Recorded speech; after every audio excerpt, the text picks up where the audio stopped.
What's up, everybody? It's Lids, and we're back for some Pyre. And last time, we had our liberation rite, in which we successfully defeated one of the triumvirates, whose name currently escapes me. The one that consists of bog dwellers, and it was kind of a romp. Quite frankly, I'm not even sure if they scored on us, but we were successful in freeing. We chose Hemetha, and I'm still a little conflicted about that because we may not have allowed her quite enough time to sort out her differences with her sister before letting her free. So, I don't know. Might have been a little bit of a mistake there. But, and not to mention, she's also been one of, if not the most powerful, highest scoring members of our team. So to lose her is going to be a tough blow to overcome in the next few rites. Going forward, we're going to be relying a lot more heavily on a few of our other characters that we haven't been relying too much on up to this point. But anyways, let's see what people have to say about it. So we have Ruki, who is one of those people who will be probably even more so than he has been in the past, our primary member of our team, our main scorer, and someone who we're going to want to be participating in almost every rite. Typically, Ruki would be fast asleep by this late hour, yet he is wide awake now, although staring off at the unseen. You startled him, somehow. Oh, hey chum, I was just, I don't know, feeling weird or something here. Yes? We got her out. Damn, I mean, we got her out. We sent her packet and all that. She shouldn't have been stuck here forever. Now, she ain't. But, well, it turns out I got some feelings for the girl. You understand? So don't you go telling anyone I said it. Else I'll bite you right in the hand, I swear.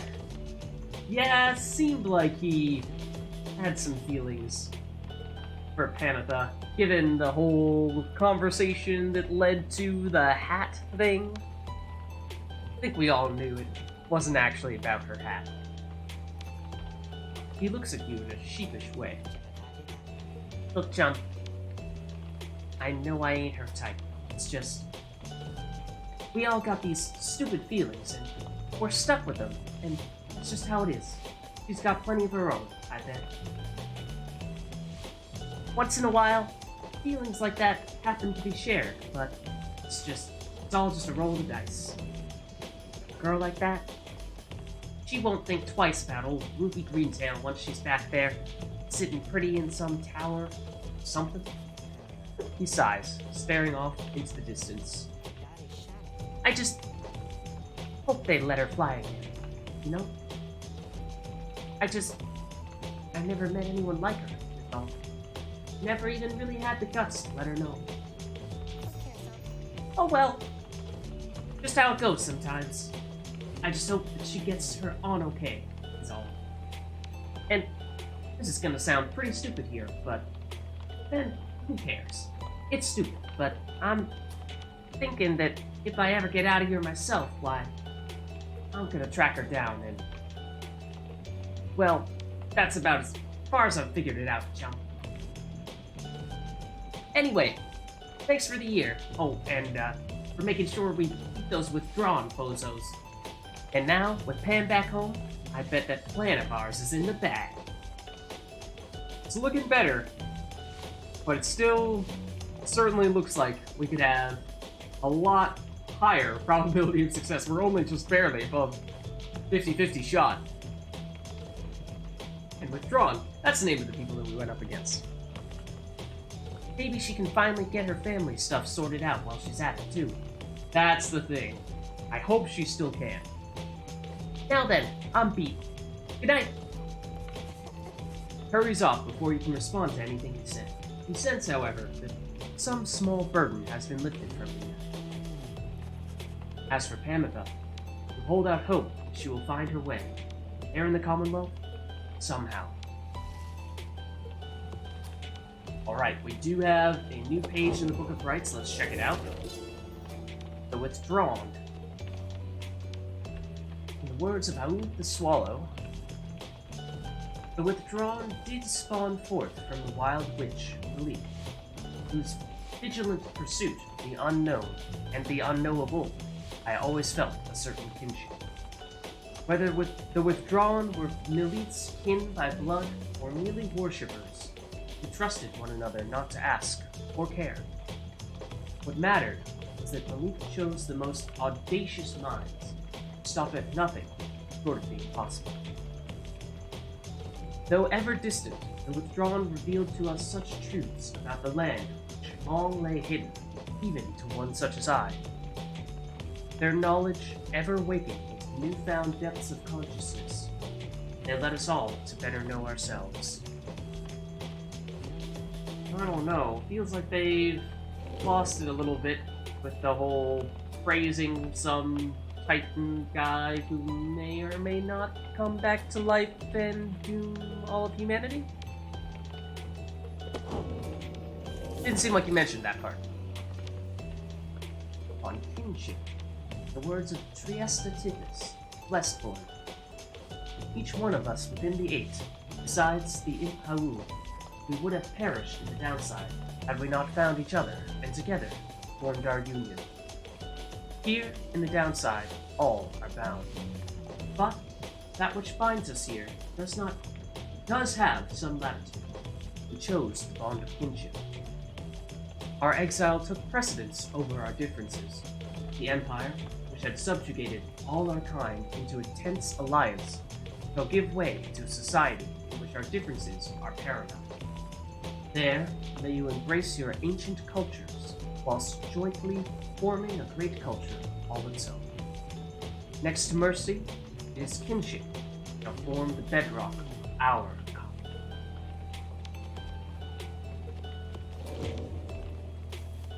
common. I mean, it's definitely not the Commonwealth.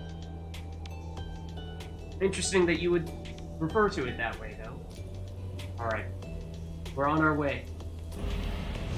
Only a limited number of rights left, according to Volfred. Good morning, everyone. We are at the mercy of the stars, and none can say how soon they'll shine for us again.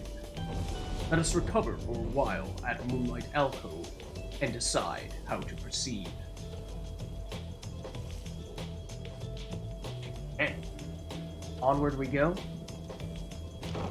where we will wait for the next liberation cycle events.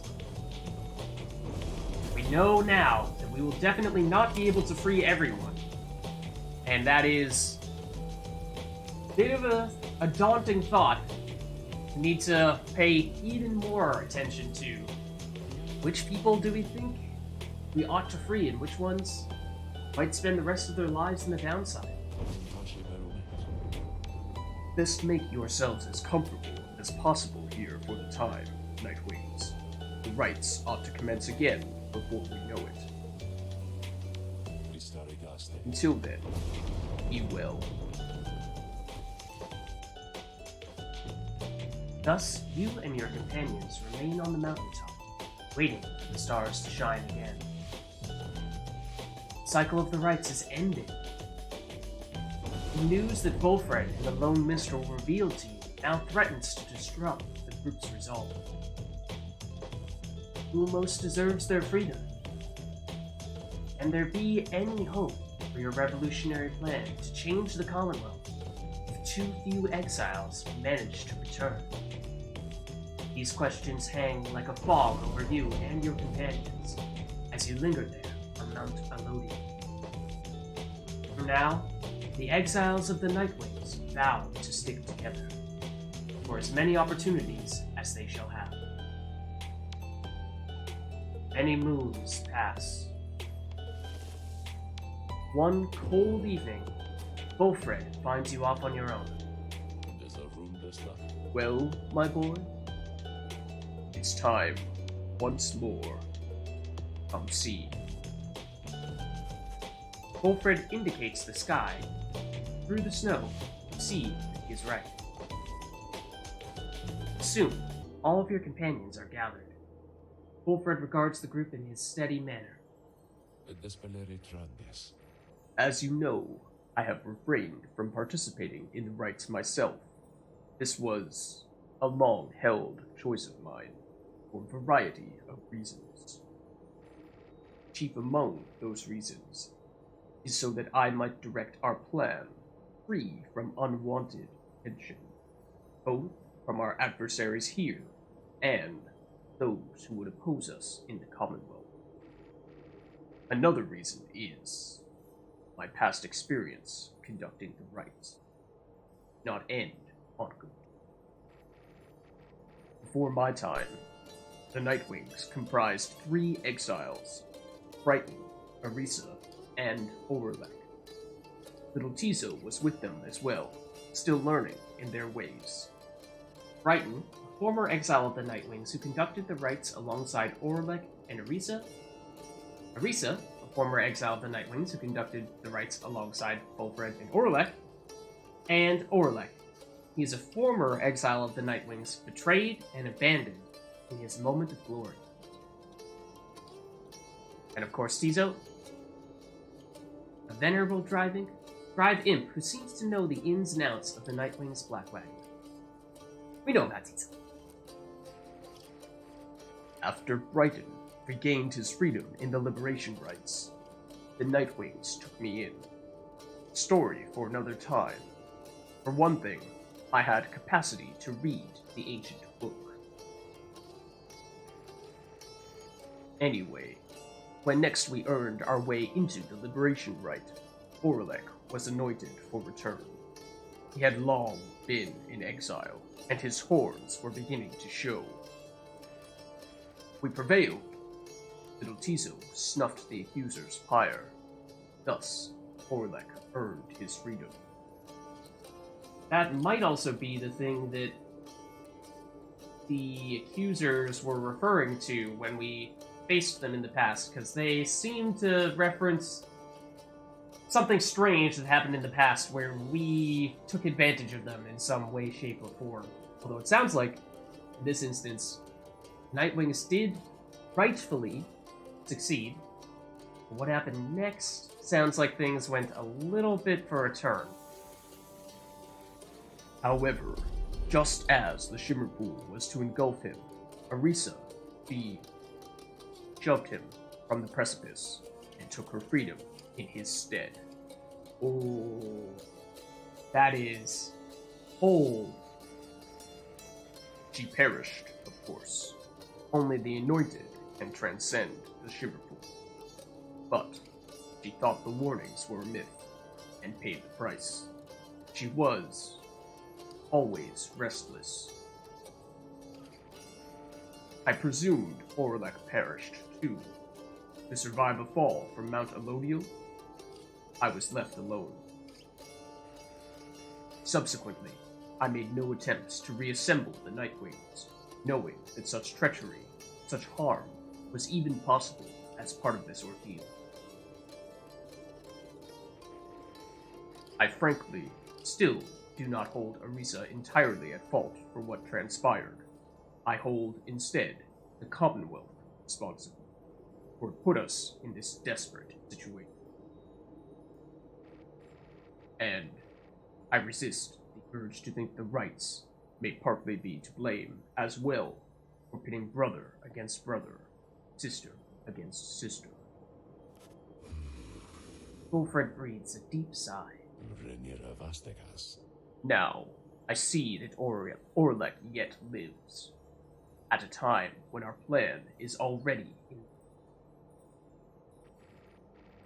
And even the stars are fading. Perhaps a signal scribes themselves know that the Nightwings are divided, and that they do not approve. But I choose to take it as a sign that we must act. The scribes have put us in a set of circumstances where each one of us may rise to the occasion. The Nightwings and our plan need all the help they can get. And so, I have made a decision that I wish to announce here all. none looks on us. In the name of the Nightwings, and reader, by your leave, I would conduct rites again.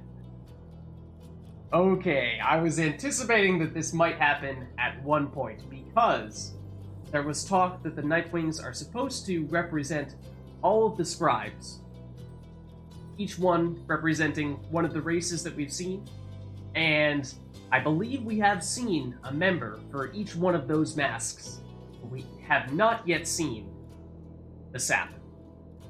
That was the one remaining piece, and with Wolfred already being a part of the group, just not participating in the rites, seemed like it was only a matter of time, especially once we saw him put on the raiments a couple of rounds ago. It was gonna happen. Long have my skills languished in the matter, I admit. Although I shall regain them soon enough. While I once vowed never to conduct the rites again, the present situation calls for all our resources to be brought to bear. So, if I may be of use during the rites to come, I shall avail myself. That is all. Now then, our reader shall determine where we are headed. First light. Wolfred bows his head to everyone, while the others exchange looks. Then, one by one, salute him. Turn. Wolfred stands ready to conduct the rites again. Welcome him back to the ranks. Once more, do several stars shine bright in the night sky, revealing several paths for you to pursue towards salvation. Right, this may be our last round of liberation rites. Or normal rites leading up to the liberation rite. I don't know. It sounds like we have a limited time. Maybe we can sneak 2 more in.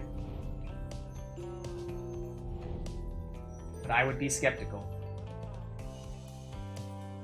And now, I think what we ought to do is, in the past, we didn't make much...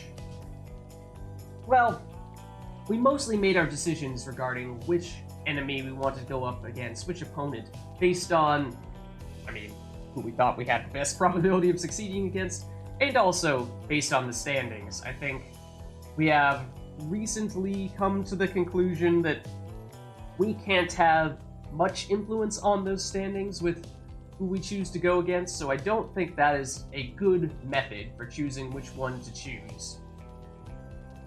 I think the best method should actually be which groups do we have a history with? Which groups can we resolve some of our conflicts with? So for example, where were you? Over here, we go against the Pyre, the group that Sir GILMAN came from. Could we potentially sort out some of those things that Sir GILMAN has been trying to resolve in his time in the downside? Because that may have been one of the mistakes that we made with Pamitha. We did have one encounter, at least, with her, between her sister, in addition to the initial round in which we met her. But it didn't seem as though we had all those things sorted out before Pamitha earned her freedom, so I think we want to take this route. We'll be sure to have Sir GILMAN participate. Also, close by. Is this night to understand that we shall confront Sir DELUGE and the Firehearts once more? And this is to be a most exciting time. Exactly.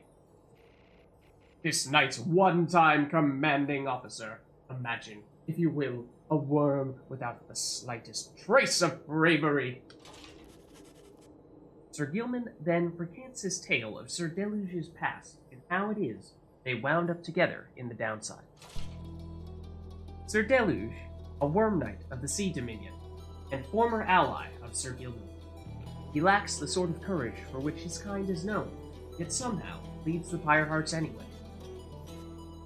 Some worms born under the Sea Dominion's waters sought life's meaning on dry land. The Commonwealth recognized their chivalrous traditions and soon put them to use. Sir Deluge was just another bit of front-line fodder in the war against the Highwing remnants. Yet, time and again, he distinguished himself for one simple reason. He would not die. His unusual instinct for self-preservation kept him safe in many battles, and over time, he was repeatedly promoted from lack of any real competition. Then, in the Battle of the Spiral Sanctum, when retreat certainly was not an option, Sir Deluge retreated anyway. This was a breaking point, and he at last was sentenced into exile. In the downside, he sought water, where he made contact with Sir GILMAN and other members of his kind. They all saluted him as their superior. The other knights had little choice but to respect his rank. As Pyre Hearts, they conduct the rites in the name of their great hero, the Underking Ors, while adhering to their strict code. This knight might not have failed quite so miserably at the Battle of the Spiral Sanctum had his entire regiment not turned in disarray after Sir Deluge fled. Perhaps by confronting his former commander, this knight's own honor may be regained in part. For now, however, this knight must beg your leave. You say goodnight to Sir GILMAN in turn. There's no time to make flight preparations now, and in the morning we will press on once again. Alright, so yes, that is the intention, is to give Sir GILMAN the opportunity to meet with his former commander, his former superior, one more time. Oh dear. So hate to thusly contact you, O reader. Hello? Yet an awful rumor reached me recently that you have within your retinue a traitor to the Nightwings and the Commonwealth alike. But you would never harbor such a traitor, now would you? I trust your time within the downside would have taught you that. Okay. Yeah. Looks like we're getting a little bit of additional attention this time around. You rise after a fitful night of slumber. Somehow, the voice, which thus far had reached you only in the rites, has found its way into your sleep as well. Shake free of it.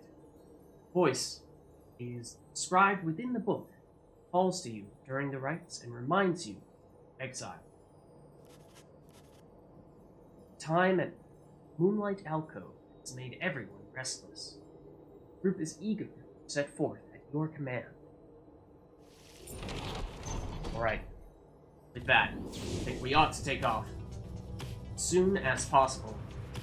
Yeah, we are perhaps making enemies more quickly than we are making friends right now. What is that? It's an imp? I don't think we've ever seen that before.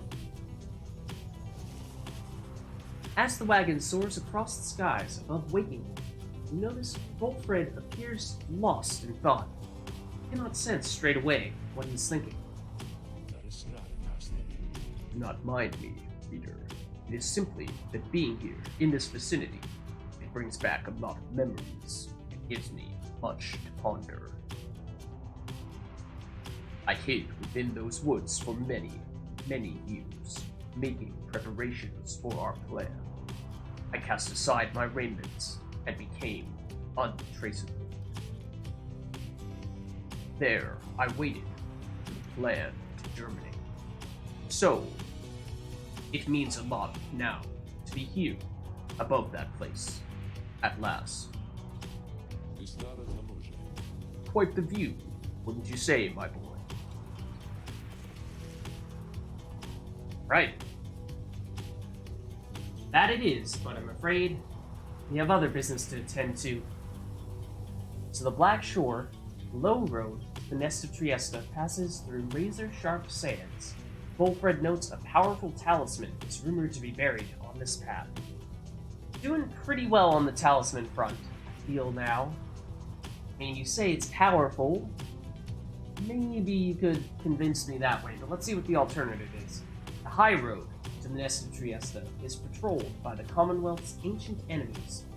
Gertrude believes she can find alchemical regents she requires along this route. Huh? Does that mean the stuff that powers up talismans, or does that mean something totally different, the likes of which we have not yet seen? I'm not sure. Okay, I don't know what to expect here. Let's try this. I'm curious. Have my attention. Search for regents. Well, let's talk to our friends first, and then we'll do that. Who's Wolfred? In addition to our silent bones. There. Wolfred appears to have finished sealing some sort of document. He smiles as he approaches you. Hello, my boy. Was just on my way to make a drop. Report a bit of progress our supporters on the other side should like to know. It's not clear to you, as yet, exactly how Wolfred is able to communicate with agents in the Commonwealth.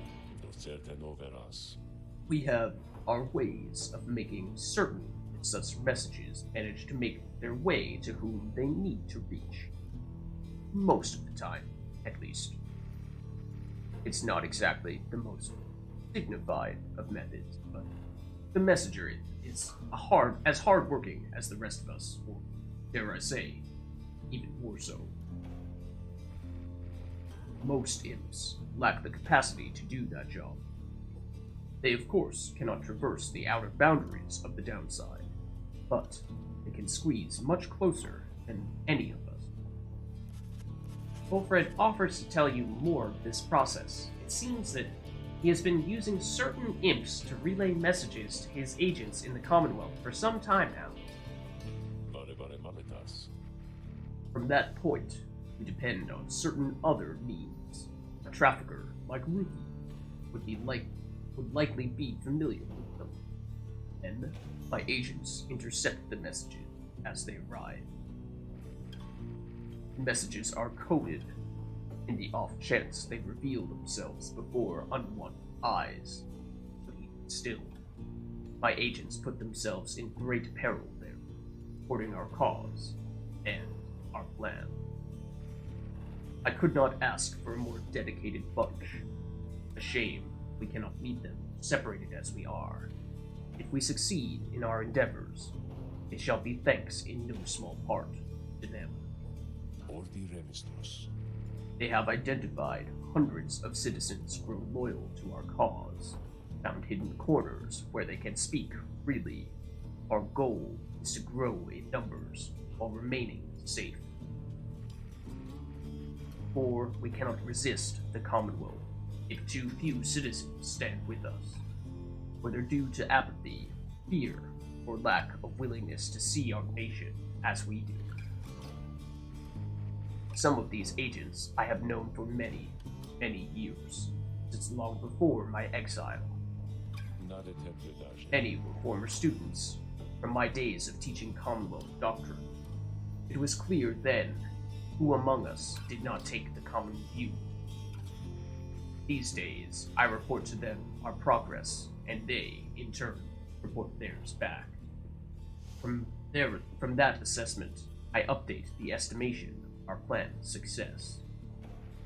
Our chances of success increase substantially each time we liberate one of our own, but those loyal to us in the Commonwealth slowly gather strength, regardless, knowing efforts.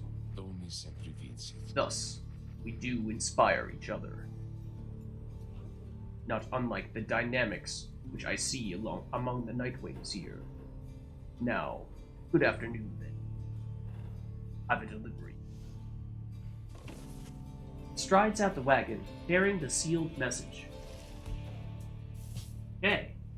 Little more insights as to how exactly he's making this operation work. And at this point, I think it's fair to say we probably ought to trust him, at least for the most part. he definitely does want to see some sort of revolution through. As to whether or not it's exactly the way he's describing it, I think on one occasion we had someone saying that it was supposed to be peaceful. I think he was trying to say that it's a peaceful revolution, whereas other people were suggesting it's probably not going to be so peaceful. So we'll have to see. Afterward, that would suggest we are certainly close to the end. A list of terms which you may wish to know. And as an exile of the downside, reader of this book, and as conductor of the rites, you are engaged now in a cycle which lasted since the dawn of this age. Here, within this part of the book, is offered summary of all key figures, locales, terms, and astral phenomena you shall encounter, either firsthand or in passing on your path. To know the history of the downside and the rites is to prepare yourself to walk the path toward enlightenment, then to liberty itself. Should you be free again, remember, feel not the rites themselves, nor the existence of this book. It's still a secret. Yeah, and that sounded like just the beginning of the afterword. You didn't actually get what those words were. Rites terms, a list of terms which you may wish to know. Adversary, the opposing band of exiles you stand against during the rite. Aura, one's solitary weapon in the rites, one's inner strength made manifest. Banishment, fleeting sense of nothingness induced by contact with an opposing aura. Book, this very tome, or any of the precious copies together crafted. Casting, the art of projecting one's aura toward the adversary.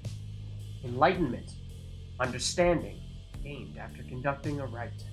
Expulsion, state of eternal banishment. Is there more? There is.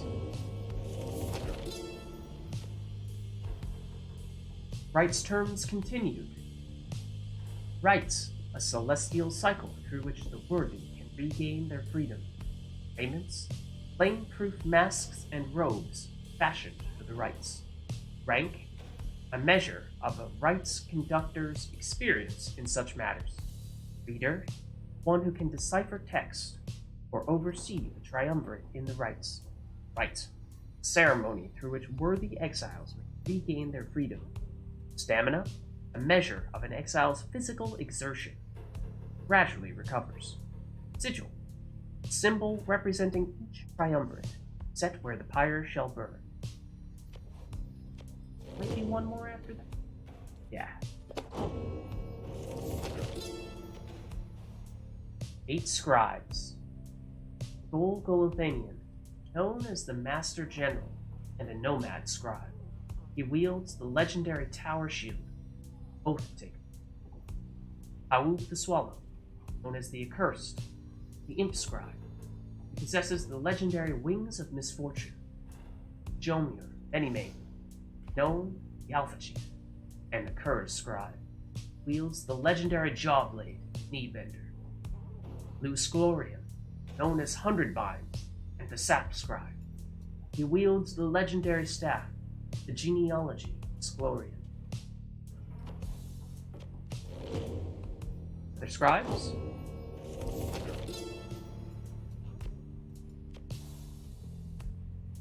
Or triumvirates? Oh. Feels like we only got through some of the scribes. The Accusers, triumvirate formed by the nomad Golothanian, founded on justice and loyalty. Sigil, Shattered Scale. Beyonders, eternally expelled. Not a true triumvirate. Sigil, Forked Stars. I don't remember who the Beyonders are. That's pretty harsh. Not a true triumvirate. Chastity, triumvirates formed by the sap, Luz Glorian, founded on integrity and modesty. Sigil, Bloomflower. The Dissidents, triumvirate formed by the imp, Aouf the Swallow, founded on difference, fiction. Sigil, Leering Law. The Essence, triumvirate formed by the harp, Saint Triesta Tivis, founded on liberty and piety. Vigil, Empress Tyre. That was also not all of the triumvirates. Surely, there's more. Denizens of Sar. Curs, swift, dog-like creatures known for their loyalty, optimism, and appreciation for the simple thing. Crones, heavy-set, serpentine creatures known for their bluntness, stubbornness, and penchant for mysticism. Demons, those who have withstood exile in the downside long enough to be transformed by it. Empire of Sar. Our nation, which thrived for an entire age, now is on the brink of ruin as we remain imprisoned here. Harps, winged creatures, whom common folk perhaps descended. Really? Same harps, preceded humans.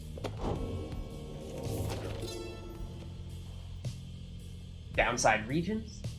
Got a lot of stuff here. Black Basin, a land of black glass, searing vapor, and strangling forests. Single largest region in the downside. Huh.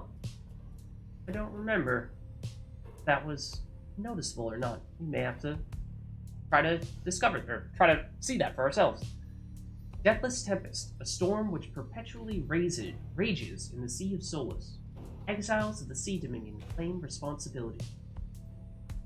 Downside Prairie, one of the downside's only verdant regions, although tempest-swept and overall unlivable. Flagging Hands, pollutant-filled, generally foul and desolate region of the downside, beyond which lies the sea. Jomir Valley, sprawling, sand-swept fossil wasteland toward the south.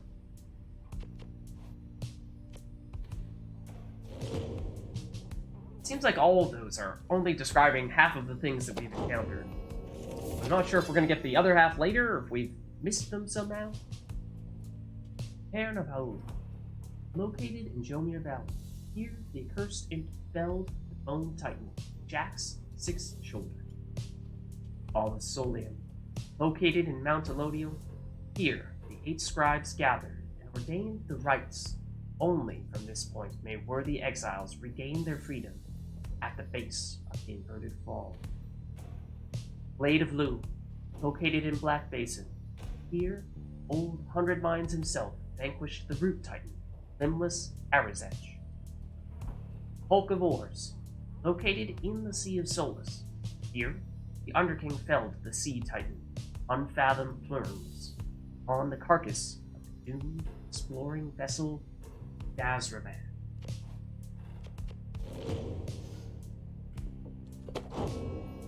But wait, there's more. Bialamphius, the Hive Titan, vanquished by the scribe Jomir Menime. Dolmus the Locket, the Ash Titan, routed by the 8 scribes in Black Basin. Andrija the Widow, Blood Titan, vanquished by the scribe Underking Oars, Sea Dominion. Limbless Arizech, Root Titan, vanquished by the scribe Luce Gloria. Gorgandra, Serpent Titan, vanquished by the scribe Gol Golathania. Songrees, the World Titan, slain by the 8 scribes atop Mount Elodial. Sure, we've heard that name before, and it sounds, based on that it required all of the scribes and that it happened atop Mount Elodial. That was the biggest of all of the Titans. World Titan is a pretty lofty title.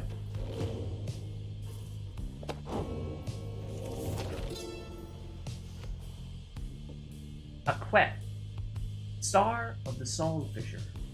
Those born under it are well-cultured and influential. Arche, the star of Sandrunner. Those born under it are adventurous and outgoing. Caprius, star of the Moonstag Hunter. Those born under it are ambitious, though also discontented. Cassius, star of the 7th Jester. Those born under it are complicated. Venorial, star of the Silver Spear. Those born under it are devoted and faithful. Vibrecht, star of the Black Saddle. Those born under it are skilled negotiators. And that is it. See that we have an update in the common room. I suspect that it is that we can now take a look at Volfred, which I am keen to do. See what he's all about.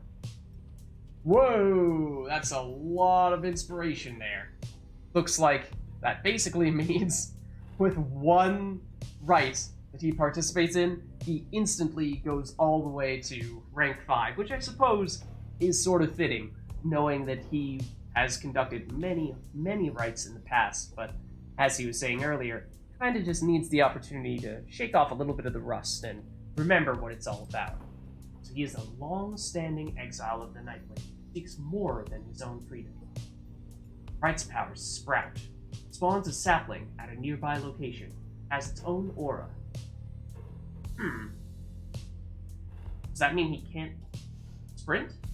Shield? Channels a barrier that deflects adversaries' casted auras back at them. Wow. Not realized that the saps we've gone up against thus far were capable of doing that. Link vanishes underground, emerging further forward almost instantly. Nor do I remember that. These seem very unique. Race, he's a sap. Tree-like creatures known for their ingenuity, cleverness, and ambition. Having allied with them, the Commonwealth achieved in decades what it could not achieve in centuries. Past, he was a professor, taught enough history to know that what he was forced to teach was not the whole truth.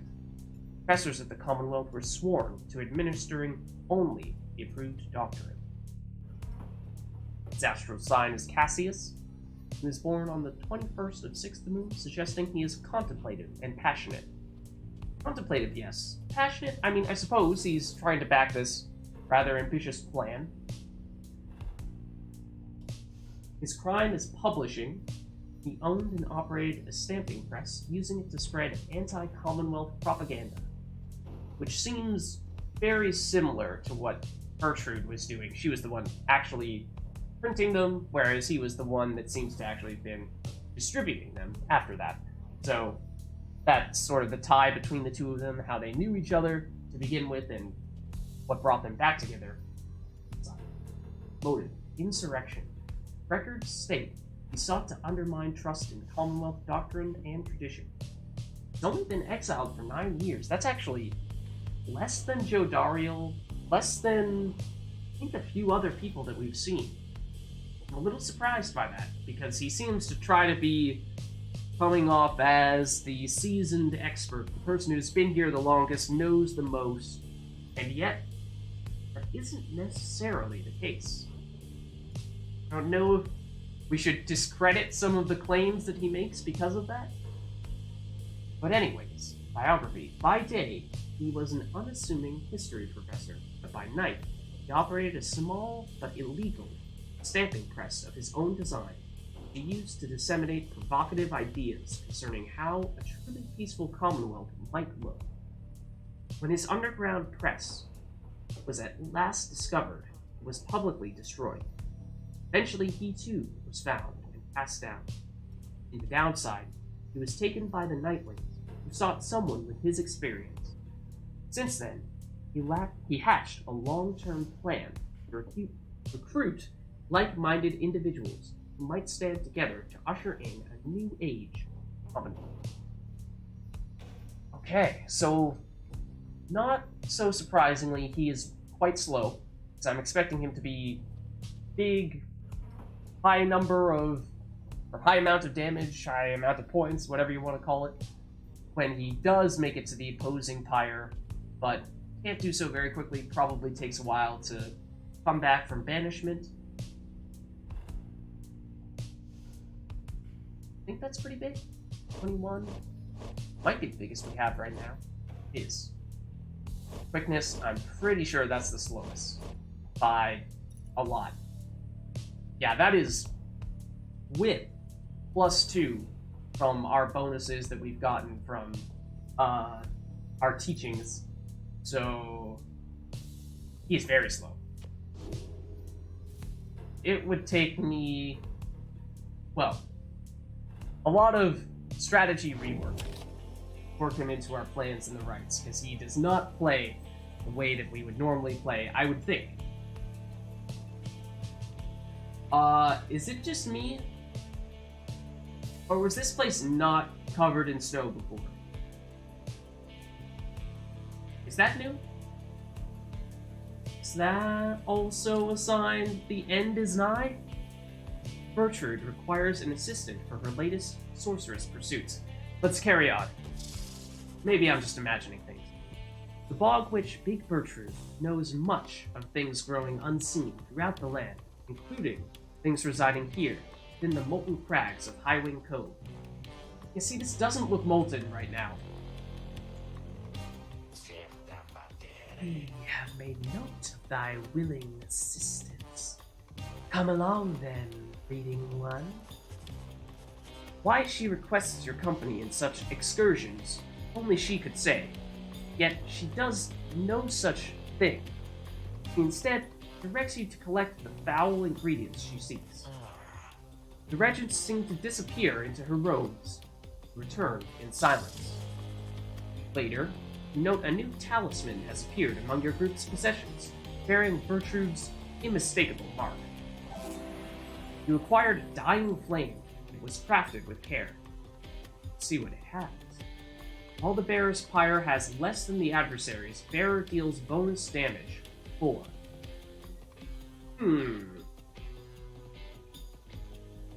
Okay. So it's sort of a come from behind talisman.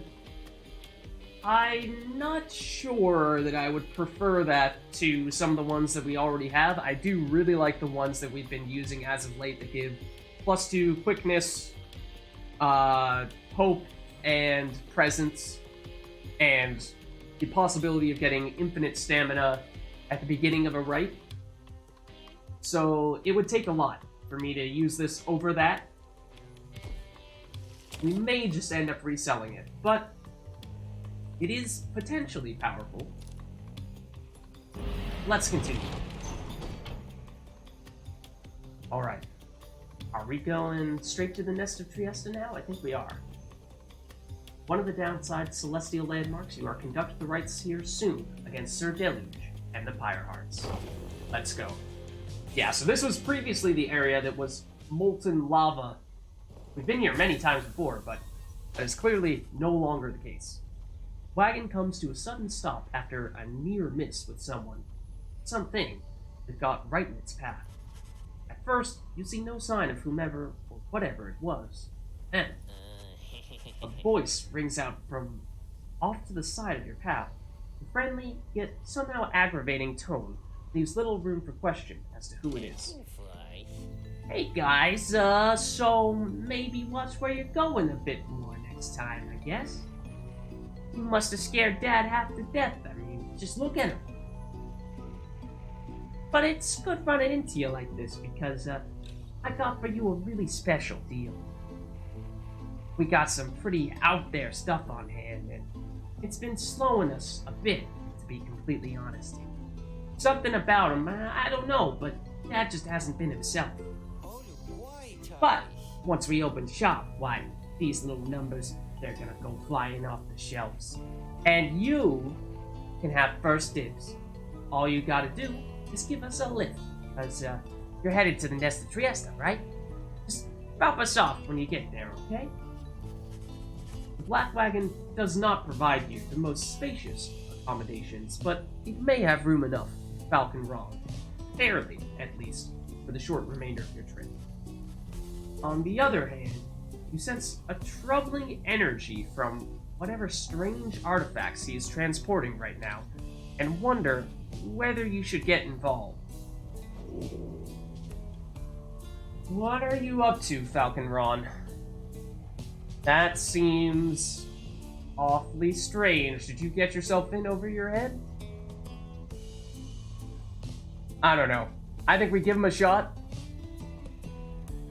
There is the chance that something goes terribly wrong and he makes our wagon break down and everyone is all bummed out and not in their best shape for the upcoming rite. That's, I think, the risk we take here, but let's give it a shot. Though your fellow exiles exchange cautious looks, you invite Falcon Ron to come climb aboard. Oh, great! Thanks, guys. I'll just squeeze right in here. He does not. Dad, come on! Well, you're back into it already. Eventually, Falcon Ron managed to get on board as he prepared to set forth. Falcon Ron, joining you. Come aboard. For now. Not a long trip.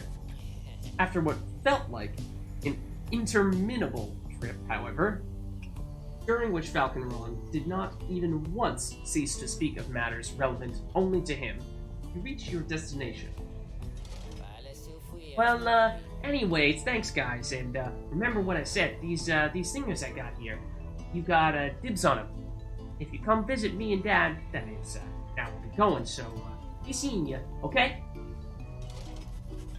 Whether from Falcon Ron's ceaseless dribble, or the ill effects of his cargo, everyone is left feeling out of sorts. Yeah, that's kind of what I was thinking. -5 glory? That is a ton! Mind me, which one is glory, though? At Bertrude here, seems to have something on her mind. You notice Bertrude studying the Beyonder crystal. She sets it down as you approach. She has not had her scribe trial yet. She is one of the few, the only one, unless Volfred also has a scribe trial, although I'm not sure that he will.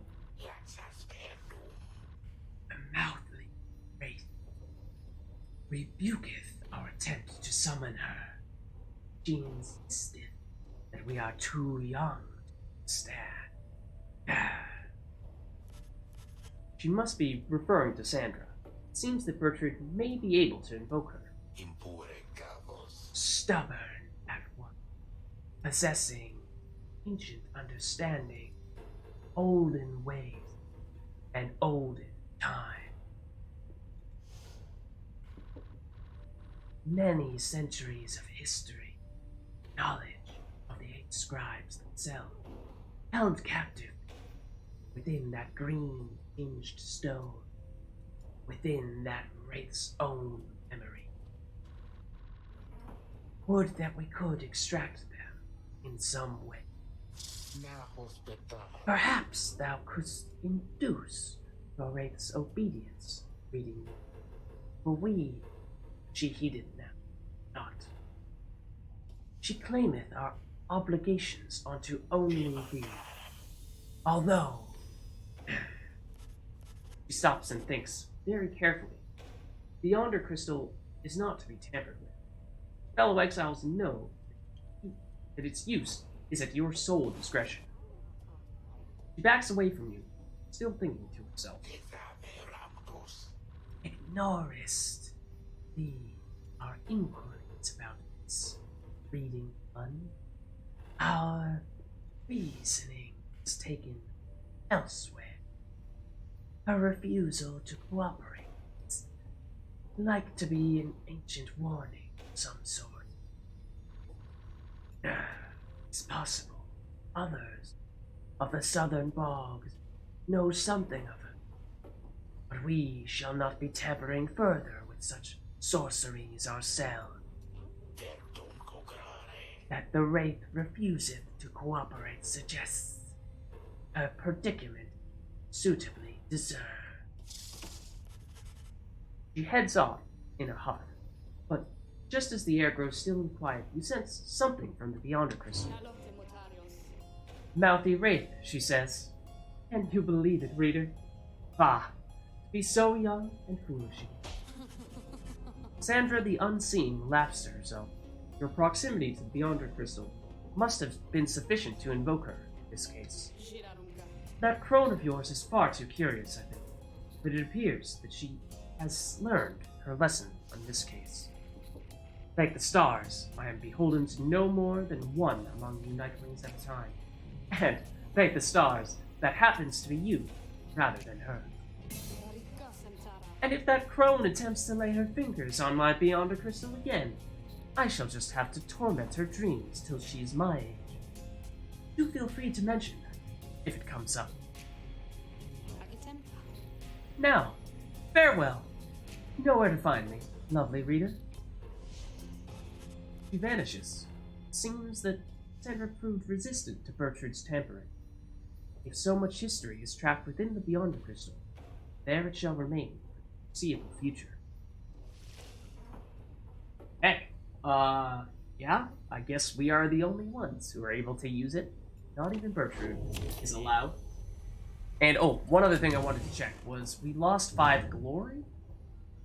Oh, that's how much damage we deal. Yikes! Ooh, too much Falcon Ron. That's one way to look at it. Okay. That is going to be really significant. Yeah. Okay. Might want to swap out some of our talismans for ones that can allow us to deal more damage, like the one that we just got from Bertrude, in order to counteract that a bit, but we'll see. Otherwise, I mean, Falcon Ron, this better be the best talisman I've ever seen. Better have been worth it. Hey guys, thanks again for helping me and Dad back there. We really owe you one, and so, as promised, I got something really, really good in stock for you, right here. Pauses for dramatic effect. Then, he reveals to you several artifacts. Black Hoof, Black Heart, and Black Claw. First talisman. Bearer has 100% more stamina than usual, but cannot grasp the orb. Wow.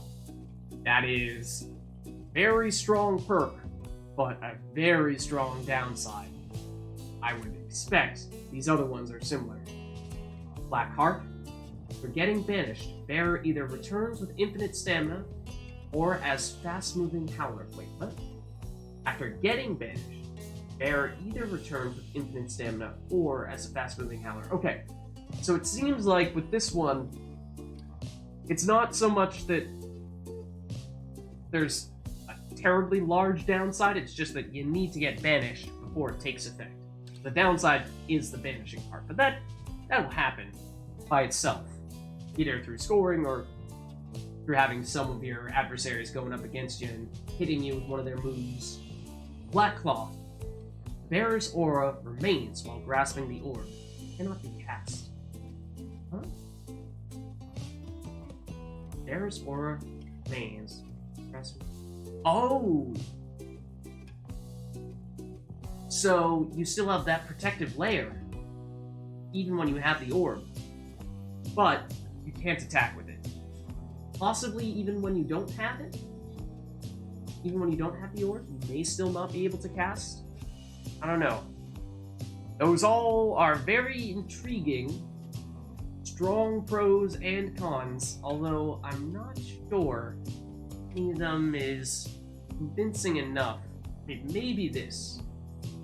Because to this one, it seems like, like I was saying, the downside isn't that bad, and it means that once you do come back from banishment, you can be very, very fast, which does play into our usual strategy.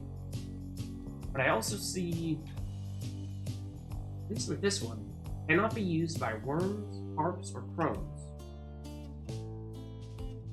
Huh. I wonder why that is. They don't have claws, maybe? Don't know. That is the only one that has that restriction. The other ones, anyone can use, apparently. They emanate with energy that cannot possibly be completely healthy. Nice, huh? You guys, you got first dibs on these bad boys, and I can tell you what, they're going to go fast. How much are they? They're actually very inexpensive. I'm quite surprised to see that. Might even be able to afford all of them. Certainly if we were to sell this, we would be able to. However, if we sell this, we'd have a lot of coins on our hands, and we might be able to get something really nice. Wouldn't be able to afford that. But, are there any other big ticket items? Presents, hope. I mean, these are just worse than the ones that we already have. What about this? This costs 200. We can't afford it even if we were to sell things. While carrying the orb, the bearer moves faster than usual. That is really good. Plunging into the Pyre, deal extra damage. I mean, we were just saying we want to try to find a way to do that. But, I don't know. I'm not so convinced. I think it might be time to finally start using some of these. Maybe purchasing a few more so we can do that. I'm gonna get this one, because I do like this one. That's about it, though. Ah, great, guys. I knew you were a discerning customer. You enjoy that one, okay? And remember, I still got the others, too. You can buy them. So, these ones, they are real popular, so, no refunds on these guys, you understand? But they are real good, so there's no chance you're gonna want to pawn them off. Can't sell them back, I'm assuming is what that means. Except, maybe we actually can? I didn't actually do it that time, but... so... If we were to sell this, get 50 more, we could pay exactly the amount of coins we have in order to get this. Oh, this one's cheaper though, for the same benefit. So why not? Let's go with this. So I think, as I was saying, I like the talismans we have at this point. I think we can look more to finally start upgrading the ones that we have. You guys really are my favorite customers, you know?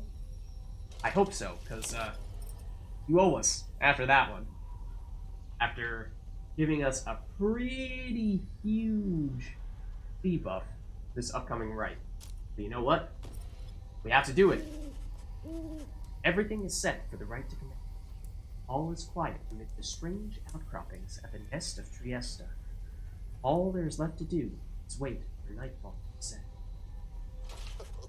You observe Sir Gilman sliding back and forth. Since something is weighing on his head. He is about to go up against his previous commander, officer. This night is not a night at all. This night betrayed his former commander, abandoned his brethren of the Sea Dominion. But what is knighthood even? What is knighthood? It means having to follow such a craven as Sir DELUGE. Cease this nonsense, Gilman. Focus on the right. Focus. He notices you, finally. Oh, Master Reader! This knight did not see you there just now, and such was his preoccupation with the task at hand. Know that this knight stands prepared. He has no misgivings whatsoever when it comes to battling his ex-triumvirate. Please consider letting this knight participate, for he has honor to restore. That's the intention. We're gonna get you in there, Sir Gilman, don't you worry. Then, a glimmering within the sky draws your attention and his. Gotta love the sea music when we're going up against them. Okay, do we want any of the Titans? Let's see, what is this new one? Your adversaries each shall deal an additional 5 damage to your Pyre. I mean, if we are really confident, then that could be a good route to take. But I think against the enemies we are about to go against, which is the worms, they're super speedy, but so it's going to be easier for them to score. However, they are not going to deal much damage when they do score. For that reason, I think adding additional damage on top is particularly bad for this one. That's going to be, percentage-wise, a huge increase for them. Whereas if we were going up against some slow enemies that are less likely to make it to our Pyre, then that might not be as large of a difference, and we might be able to stop them altogether. Are there any others, though, that we're willing to do? Adversaries each shall have +8 presence, raising the size of their auras. I mean, they should have really small auras as worms, although they might have a slight mix. They may not be 100% worms this time. Certainly Sir Deluge will be. You'll be there. What is this one? Your adversary shall have +8 quickness. No way. Not against them. They will be lightning fast. More cunning, quicker 3-acts. Never be banished after plunging into your pyre. Maybe. +8 hope, making them return sooner. No. Not gonna give us less life on our pyre. Adversary shall have +50% stamina. Maybe. Maybe. And then your adversaries have additional life for their pyre. I think, if anything, I would choose... which one? Never banishing. Sylvia's horse-headed. Let's go for it. Don't say I never use the Titans. Very rarely, but we're giving it a shot here. Volfred Sandalwood has powerful defensive abilities in the rights and can spawn an invulnerable sapling. Reader, or should I say deceiver? Ooh, nice. For I detect another exile in your ranks. The exile Volfred Sandalwood himself, that cursed sap. I ought to have known he was behind all this. He has no love for our sacred tradition. Yet you would heed his poisoned words over mine own? I thought that we were friends. Then fine. Let us return to a more formal distance. Okay. Human, still not abandon your new friends, like all your other duties and responsibilities. Sir Deluge wrestles with his mask for a time. This knight is most surprised that you have courage even to show yourself. You speak of courage, Sir Deluge. This knight has little else to say to the likes of you. That figures, GILMAN. You are no knight after all. You are a teensy minnow swimming in a sea of minnows many, many times your size, and with much more honor too. Then something comes over Sir GILMAN, but just as soon it fades. Sir GILMAN slinks away. Disgraceful! You Nightwings, you are stupid to have taken that one in. And you are no good at the rights. Another thing. Well, we do not fear you!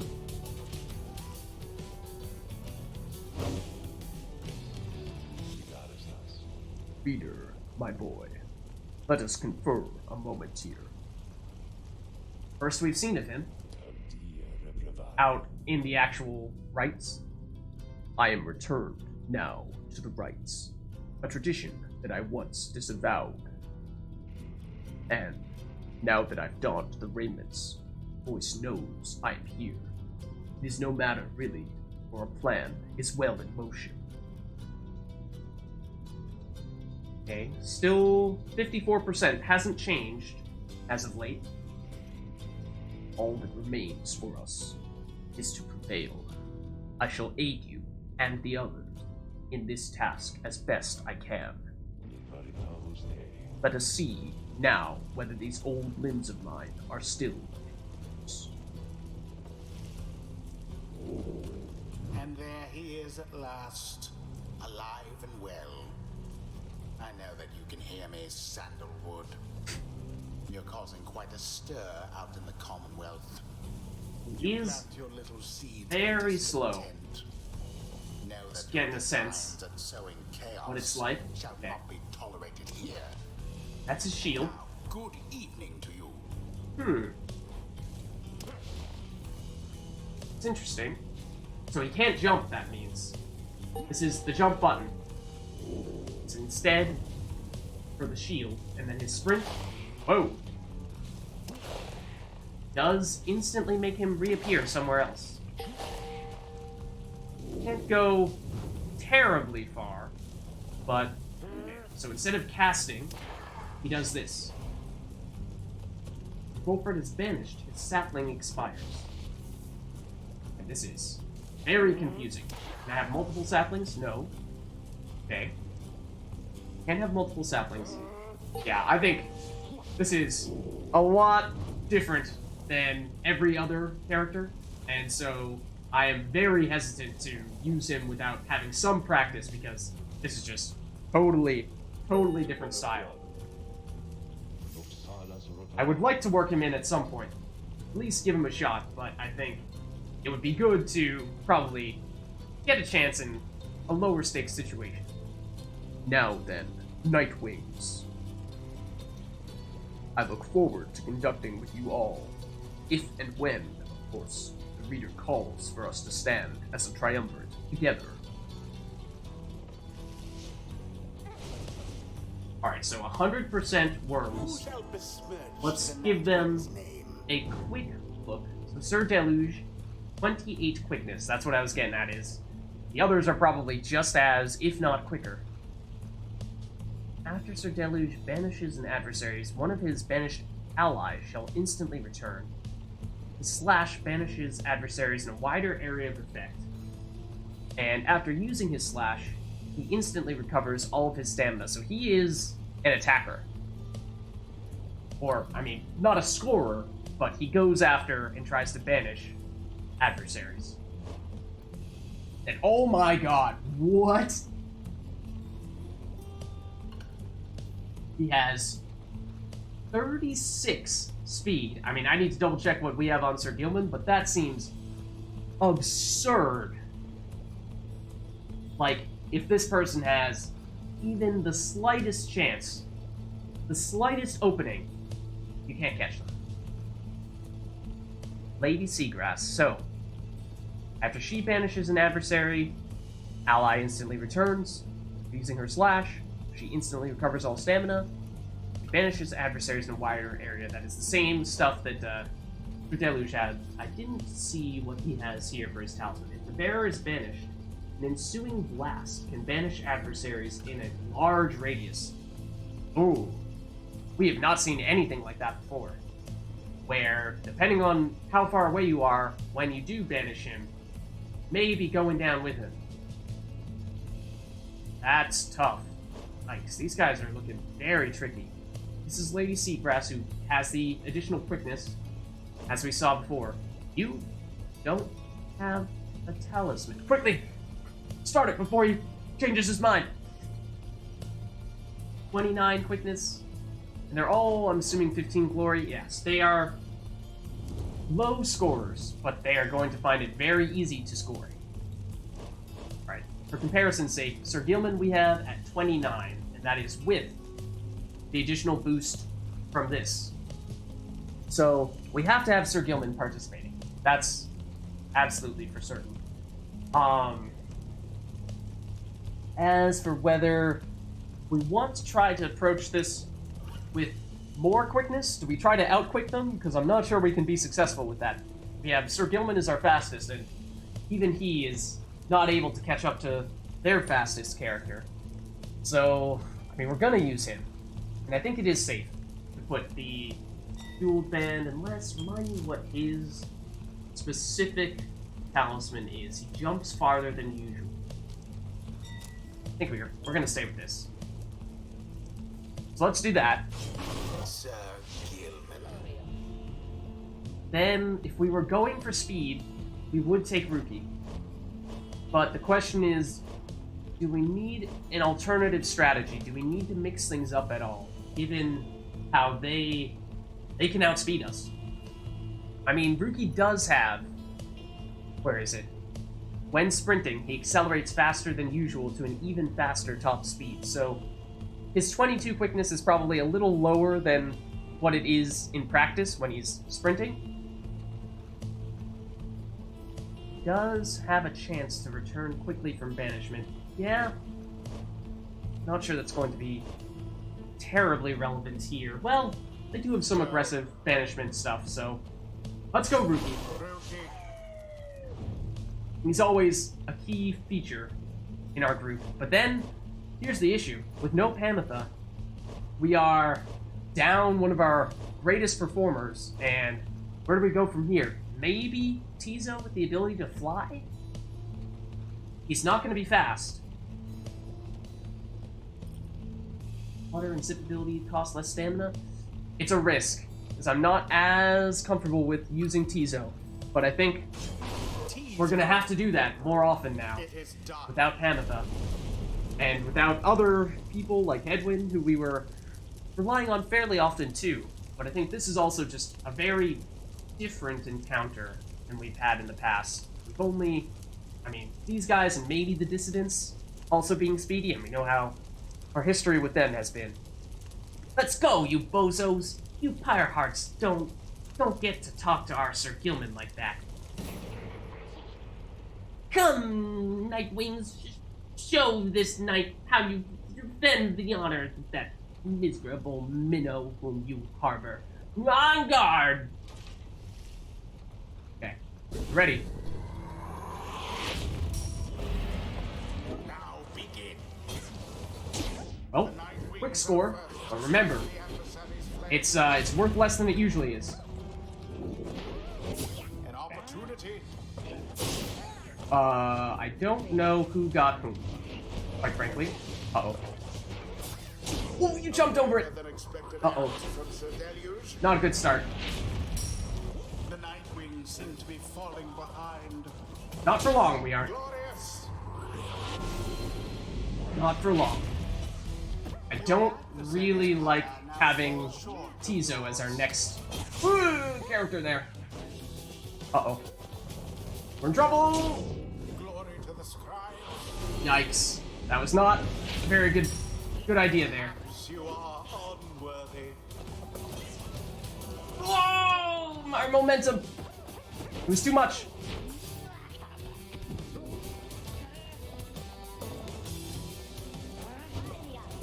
What? No! That one, I'd be rather angry. What? No! Oh, and then we just totally botched that. Oh dear. Okay. Get it together, man. Still time.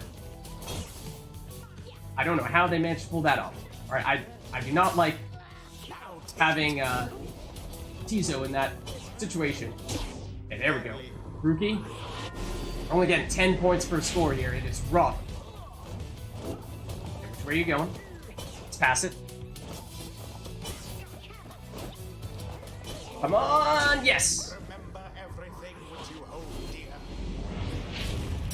That fly ability, water ability, technically, is going to be very useful. There we go. It's better. It's close. I'm not sure. I don't remember who exactly is technically in front right now.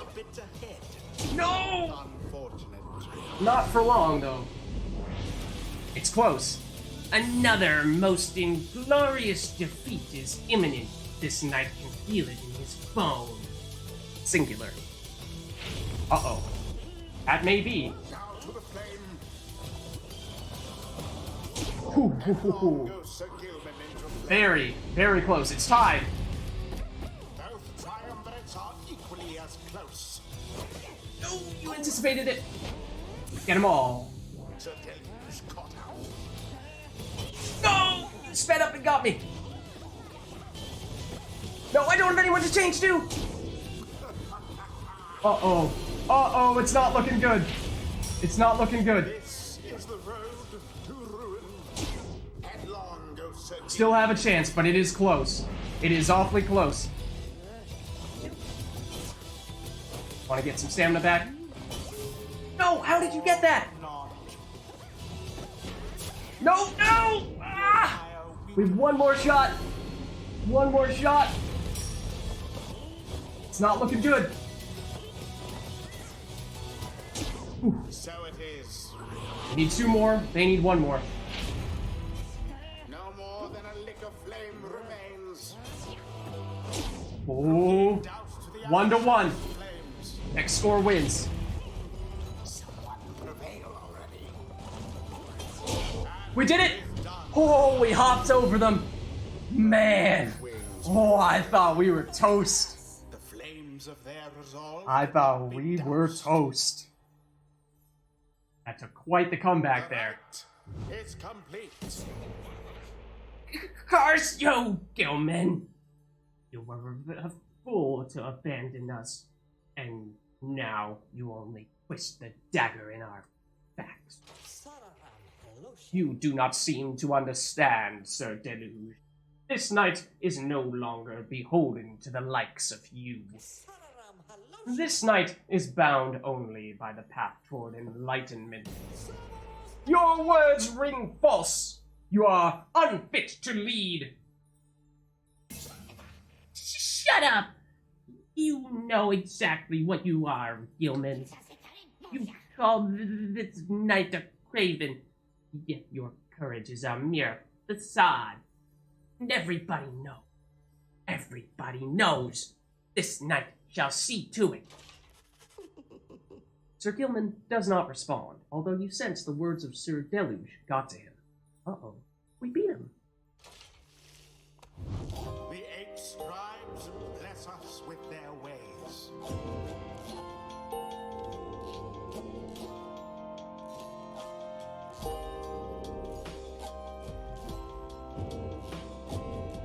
Okay. No one ranking up there. I mean, as we saw, Wolfred, if we do manage to find a way to let him participate, then if we're feeling that bold, we can get him to reach all the way to rank 5 immediately.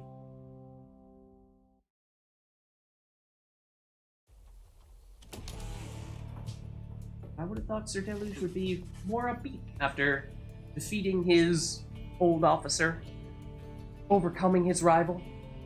But back in the Black Wagon, you are taking some time to recover after vanquishing the Pyre Hearts, despite their best attempts to stop you when Wolfred approaches. Was it a good attempt to stop us? They very nearly had us. The Nightwings are in capable hands these days. Thank you for your continued efforts, given all the challenges we face. The rites may be ending, but we still have time to achieve our plan, especially if you continue to prevail like that. Let's see, it was 54% before, up to 56. Okay, it's not a huge increase, but going in the right direction. Let's see whom we shall square against when next the stars align. The stars yet shine for you, revealing various paths forward. You gaze into the darkness of night, seek our destination.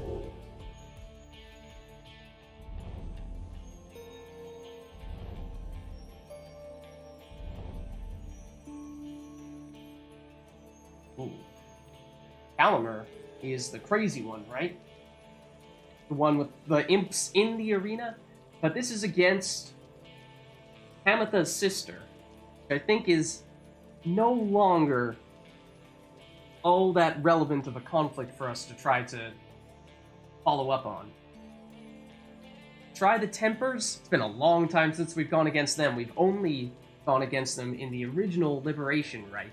But I think the primary person who had a qualm with them was Jodariel, and she is long free. And lastly, the Fates, who we tried to face a little while ago. And, well, Orlek had something to say about that. I don't remember who has any affiliation with them, if anyone.